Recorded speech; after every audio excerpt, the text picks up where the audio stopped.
Okay, let's have a look at the second question that you'll get now in your Elizabethan England section. Explain what was important about an aspect in Elizabethan England.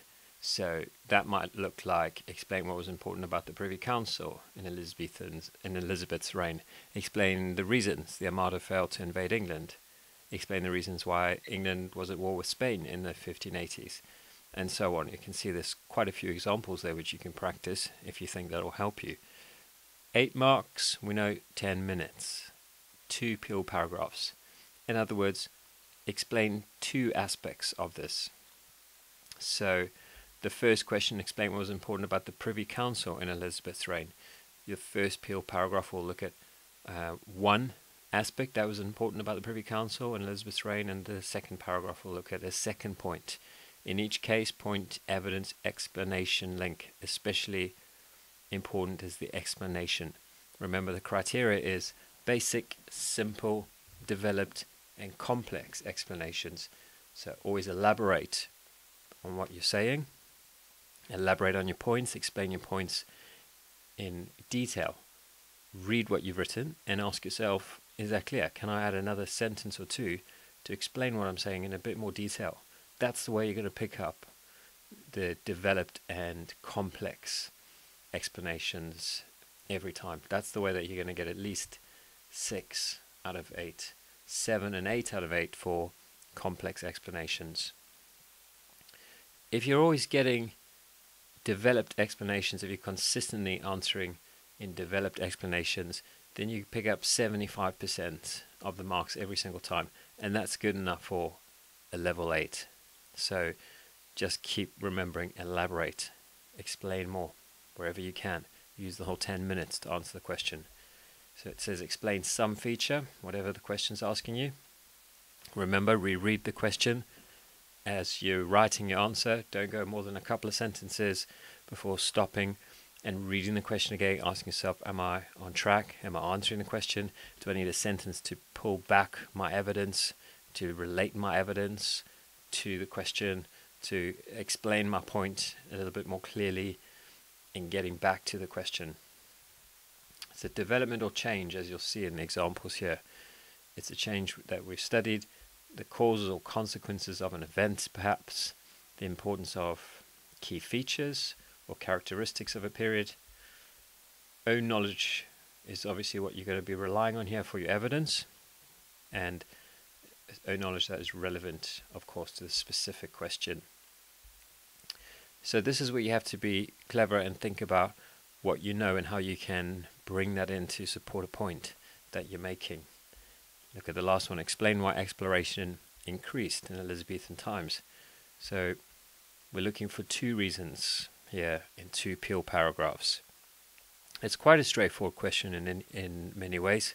It's just being sure that you've revised well so that you can explain 2 points in detail.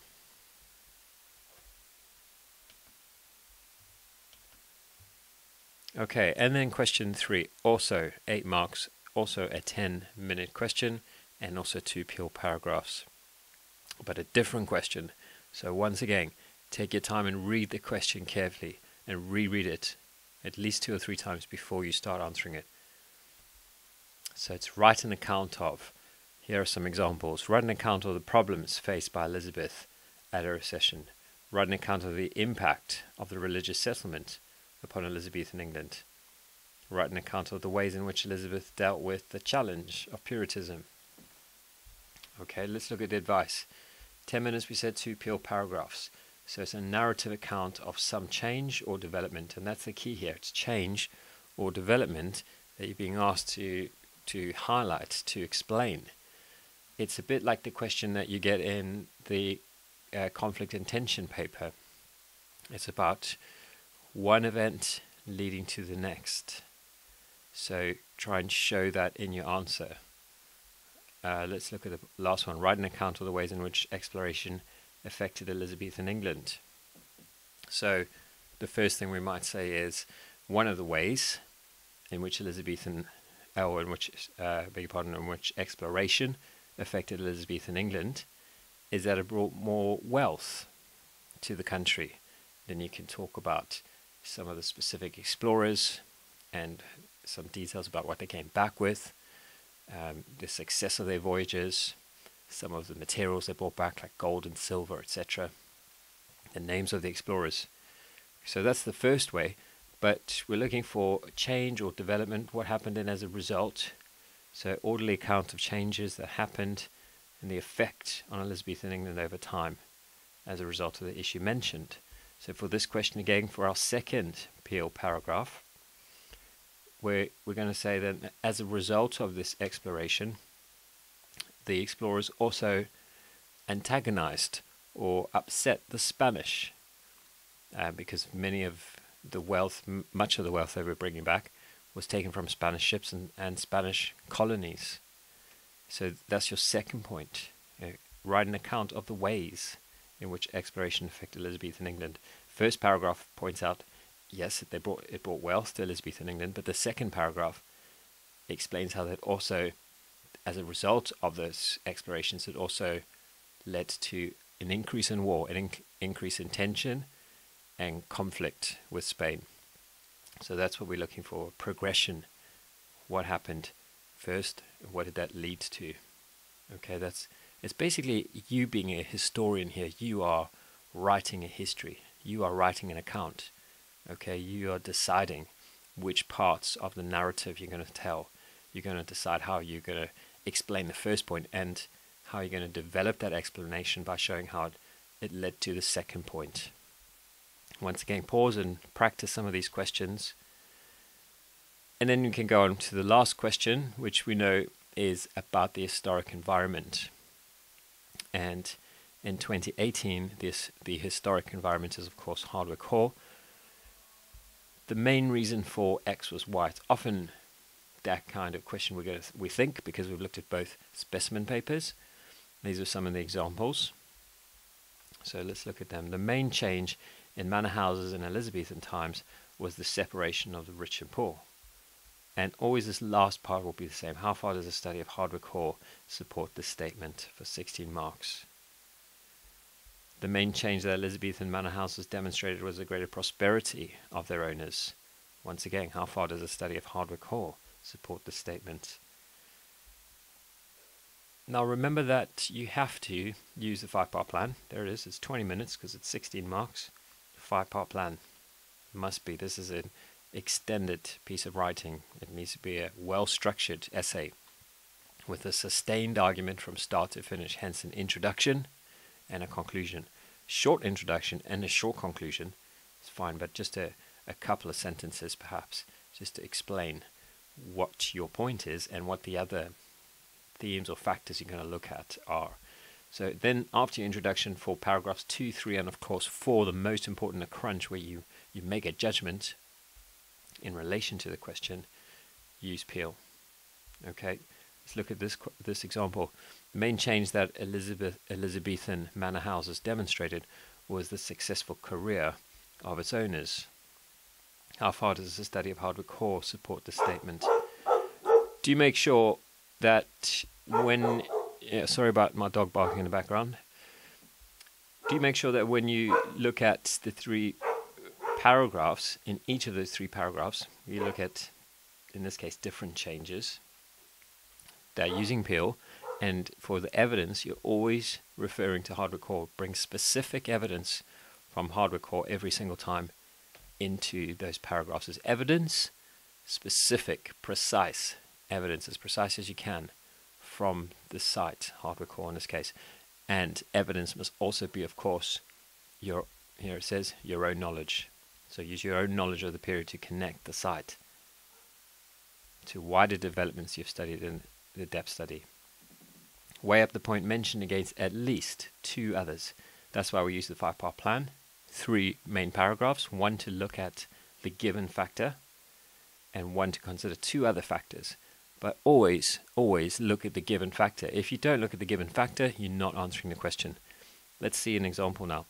Another one. The main reason manor houses changed in Elizabethan times was to enable the gentry to increase their political power. Now, you have to address that. You have to address this as a main reason.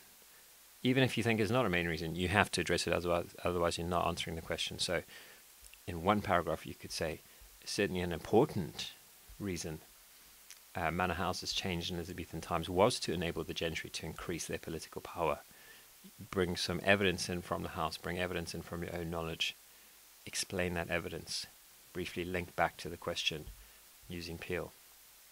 And then you need to look at other, in this case, other reasons why manor houses changed in Elizabethan times. So another reason they changed was because there were new ideas in fashion and architecture. So that you would look at in another paragraph. Once again, use the question terminology as far as possible every time in your point, in your Peel paragraph, so you're focused on a question. So over here you're going to say another reason manor houses changed in Elizabethan times was due to the influence of the Renaissance on fashion and architecture. Okay, and then you're going to look at the last factor. So in your crunch, that's where you're going to say what you think the main reason was. If you think it is the given reason is the main reason, then look at that last in your crunch. If you think it's not as important, look in paragraph 2 and 3. So you always build to the most important factor. So then let's think about this one. What could be a main reason for why manor houses changed in Elizabethan times, besides to enable the gentry to increase their political power, besides as a result of the influence of new architecture? Well, perhaps it's because the main reason manor houses changed in Elizabethan times was due to the increased security in the country, and no longer there being a need to build castles or fortified houses as people had lived in for a long time. So that you could say, if that's going to be your main point, your crunch, you say, however, the most important reason manor houses changed in Elizabethan times was due to increased security, no longer there being a need to build castles, and so the wealthy, the gentry and the nobility wanted to live in more comfortable homes. Okay, and there's lots of evidence from Hardwick Hall you can think of for that. Glass, for example, brought in light, insulated the house, the rooms being well connected compared to a castle which is spread out. Think about specific examples always for your evidence, and bring in your own knowledge about the time period. In this case, you could say, well, there was increased security because Elizabeth ruled wisely for a large part and avoided as far as possible conflicts and wars. And as a result, the kingdom was much more stable in her time period from 1558 to 1603. Then your conclusion, just like your introduction, is very brief. It just sums up your main point. So maybe one, even two sentences. So one reason why manor houses changed in Elizabethan times was to enable the gentry to increase their political power. Another reason was due to the changing fashion and architecture of the time. But the most important reason was due to increased security and the desire of the wealthy to live in more comfortable homes. Full stop. That works as an introduction, and that works as a conclusion. It's just a nice way, a clear, focused way to start off your essay and to finish your essay. Okay, here's some more tips for the 16-mark question. We said write in clear paragraphs with good spelling, punctuation and grammar. We'll do that, good spelling, punctuation and grammar for all questions, because it does make a good impression. Provide a range of reasons. We spoke about that. At least 2 other reasons besides the given one. Explain your changes using connectives. Okay, therefore, because, due to this. That's good advice. Use your understanding of the time period to fully explain your ideas. That's bringing in your own knowledge. Make a judgment about which consequences or changes was most important. That's going to help you to get that top mark, because you're making a judgment, you're making an evaluation, you've made a decision as to which was the most important reason. And as we said, finally, number 6, use specific site details that you've studied as examples, as evidence in your Peel paragraph. And that is the end of the advice. I hope it's helped you, and I wish you best of luck for your exam. The thing is, you have to just say to yourself, I've done everything I can, I've worked hard, I'm ready for this, come what may. You resign yourself to, there's nothing else you could have done, and therefore on the day, you're calm, you're focused, you're not worrying, you don't have anxiety, and as a result, your thoughts are clear, they're not blocking up your thinking, and your knowledge comes to you that way. Your knowledge will come to you. It can't help itself. As you read the question, it will come and forth, it will bubble up, it will be at your fingertips, it will be ready there for you to use if you've revised well. So you don't need to worry about that. Best of luck, everyone.